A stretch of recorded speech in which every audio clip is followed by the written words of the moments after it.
Attention mga SSS pensioners, second tranche 1,000 pesos pension increase kasama na ba sa matatanggap ng inyong pensyon ngayong buwan ng Oktobre? Yan ang ating pag-uusapan sa video na ito. Hold up.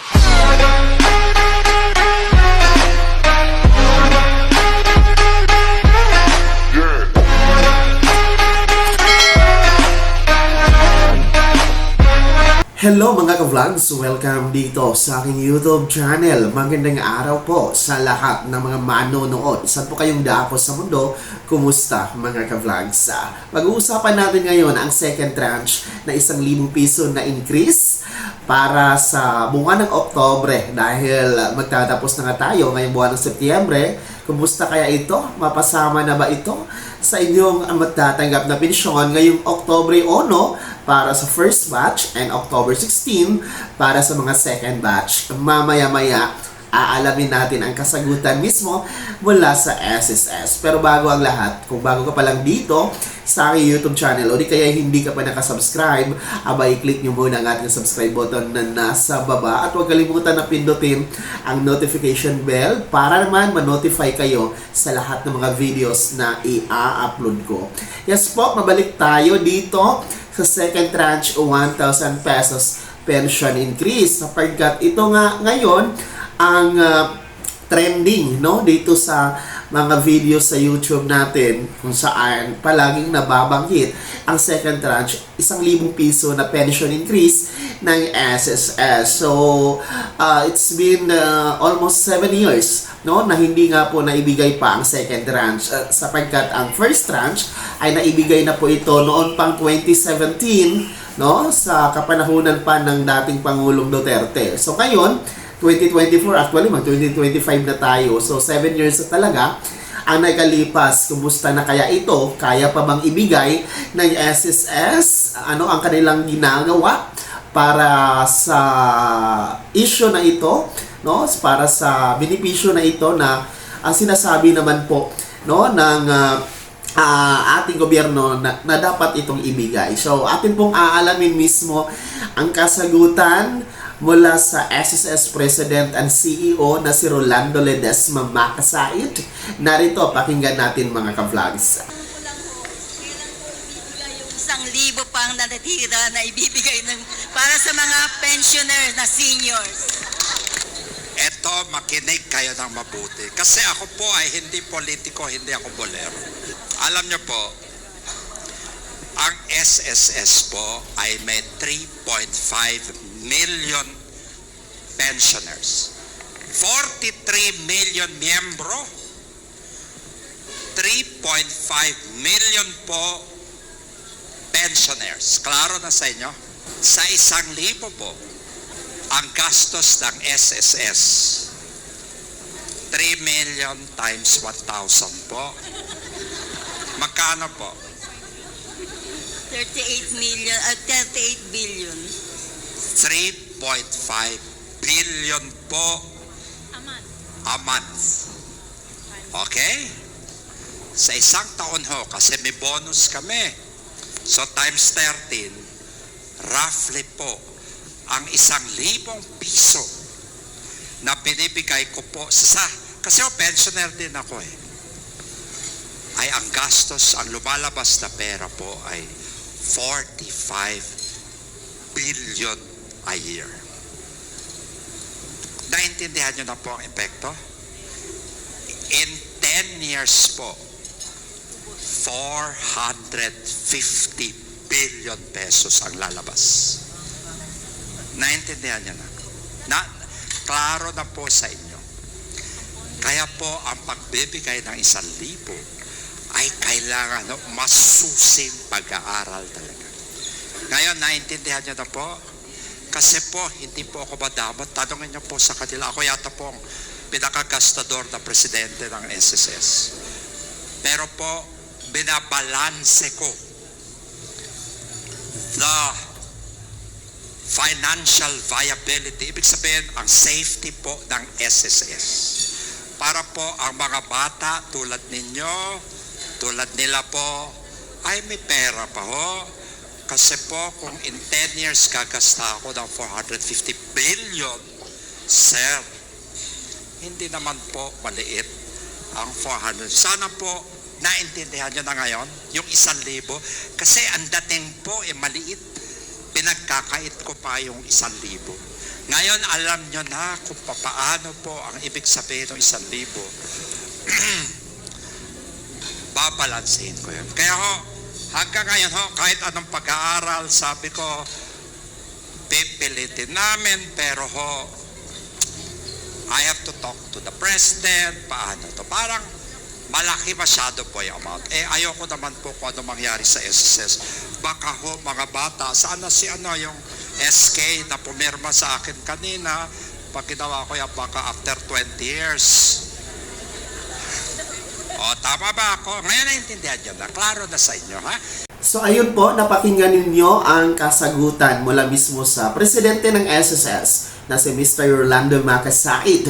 At ayon sa kanya, no, ay hindi pa kakayanin. Wala pa talagang plano ang SSS na maibigay itong 1,000 na dagdag na pensyon, mga ka-vlog. So, yung statement niya is pinaka-latest kasi yun, no? Actually, nasasagot lang kasi ang second tranche pension increase, no, during the stakeholders forum na sinasagawa po ng SSS nationwide. So yung napakinggan nyo na kasagutan is latest yun na SSS stakeholders forum, mga ka-vlogs, no, in Taguig City, yung di ako nagkakamali. And kaya ko ito binabalik-balik na iparinig sa inyo para po sa mga hindi pa nakakaalam, hindi pa nakakarinig, nakapanood sa kasagutan mismo ng SSS. At yung mga laging nagtatanong talaga na dapat meron ng dagdag na 1,000 piso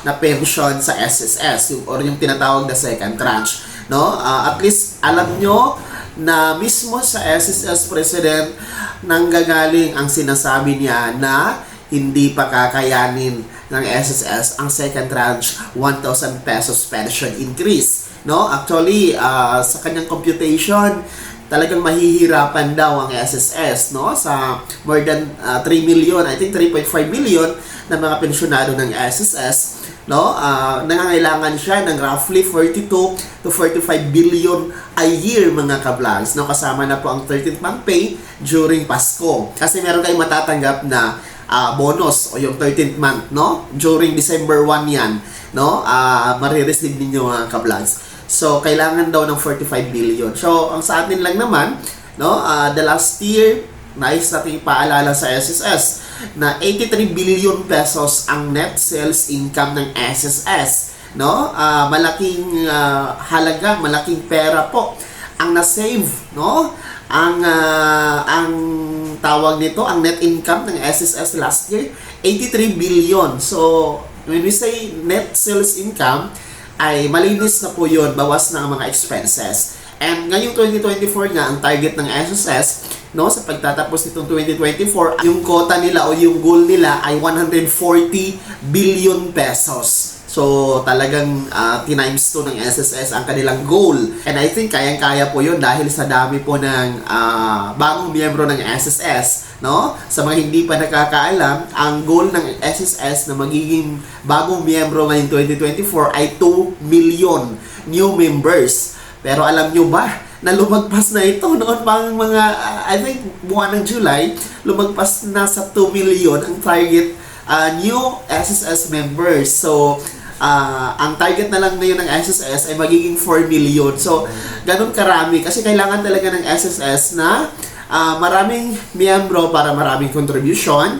Ibig sabihin, maraming pera ang SSS. Kaya po, puspusan ang kanilang pagsasagawa ng SSS Kasangga program, no, sa mga barangay officials, mga LGU officials na hindi po covered ng GSIS para sa SSS po sa sanib at magiging miyembro. So, ang pinaka-highlight kasi sa sagot ng SSS, no, about second tranche 1,000 pesos increase ay pag-aaralan pa nila.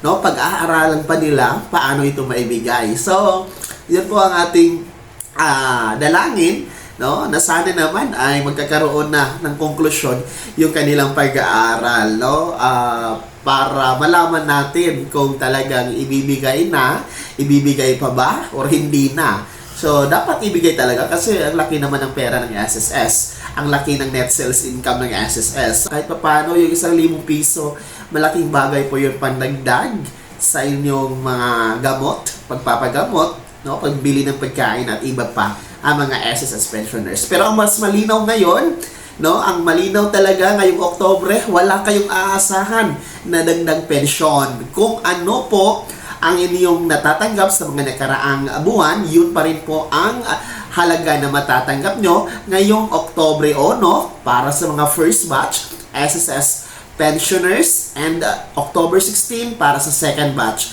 SSS pensioners. Walang dagdag, walang pagbabago, wala pa po ang 1,000 piso na pension increase. Shoutout po sa mga SSS pensioners na umaasa, no, at naghihintay dito sa second tranche 1,000 pesos pension increase. Pakikomento naman sa comment section na nasa baba kung ano po ang komento nyo regarding sa sinasabi ng SSS President na pag-aaralan pa nila. Bago ako matapos sa video na to, kung gusto nyo pong sumuporta dito sa aking YouTube channel, i-click nyo po ang ating super thanks button na nasa baba. Kung nais na po maging miyembro, ayan po ang ating join button.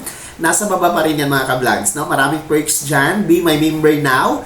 Ang daming exclusive perks dyan na para lamang sa miyembro sa channel na ito. Sana yung naging gabay ang video na to. Kahit pa paano na pag-uusapan natin ang mga mahahalagang bagay-bagay na may kinalaman sa pagiging miyembro, benepisyaryo at pensyonado sa SSS. Kung hindi ka pa nakasubscribe dito sa aking YouTube channel, maaari nyo nang i-click ang ating subscribe button na nasa baba. Huwag niyong kalimutan na pindutin ang notification bell, ilagay nyo po sa all para naman na-updated kayo sa lahat ng mga videos na i-upload ko. Maaari nyo din i-like ang video na to at kung meron ka pang mga katanungan, maaari nyo i-komento sa comment section na nasa baba. Paki-follow na din po ang aking official Facebook page na nasa screen niyo. Muli po ako si Daniel Timpawa na nagsasabing dito sa aking YouTube channel, Pawang Katotohanan at lahat totoo lamang na.